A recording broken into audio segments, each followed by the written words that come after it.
আমরা টিএমসির মধ্যে বারবার চেষ্টা করছি 150 সিটের জন্য, দিচ্ছে না তো, দেয় না ওরা।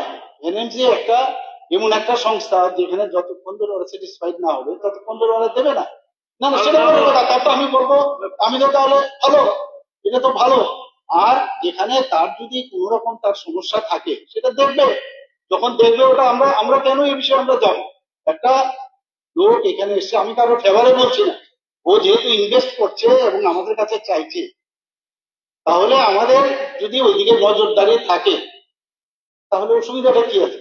আমি আমি মনে হয় তাতে অসুবিধার কোনো কারণ আছে। সিবিআই ইডি যা বারবার যারা জেরা করতেছে তার মধ্যে একিউজ অনুব্রত মন্ডল জেলে অন্য ইনভেস্টার, তার মধ্যে পার্থক্য আপনি খুঁজে পান না। আমি বলছি উত্তরটা দিয়ে দিচ্ছি। না না আমি পার্থক্য আমি উত্তরটা দিয়ে দিচ্ছি।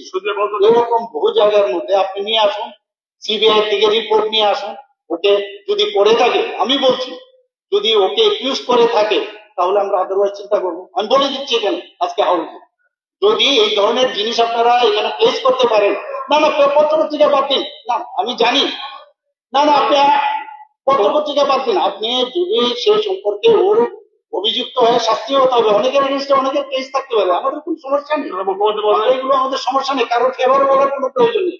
মেইন হচ্ছে এখানে আমাদের এখন মেডিকেলের সিটের দরকার, এখানে স্বাস্থ্য ব্যবস্থা ভালো হওয়া দরকার। একজন ইনভেস্ট করতে এসছে, করতে দিন, আমরা তো নজরদারি আছে।